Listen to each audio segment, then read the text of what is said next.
O'zbekistonda bo'layotgan eng so'nggi hodisalardan xabardor bo'lmoqchi bo'lsangiz, bizga obuna bo'lishni unutmang. Ertaga ayrim joylarda yomg'ir yog'adi. Assalomu alaykum aziz muxlis.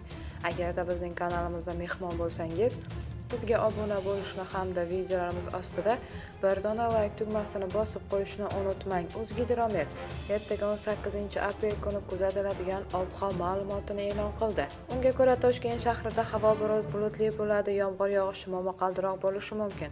Harorat kechasi 11-13 daraja, kunduzi esa 18-20 daraja iliq bo'ladi. Qoraqalpog'iston Respublikasi hamda Xorazm viloyatida havo biroz bulutli bo'ladi, yog'ingarchilik kutilmaydi. Harorat kechasi 8-13 daraja, kunduzi esa 16-21 daraja iliq bo'ladi.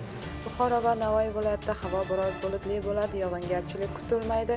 Harorat kechasi 8-13 daraja, kunduzi esa 18-23 daraja iliq bo'ladi. Toshkent, Sirdaryo, Jizzax va Samarqand viloyatida havo biroz bulutli bo'ladi. Ayrim joylarda yomg'ir yog'adi, momaqaldiroq bo'lishi mumkin.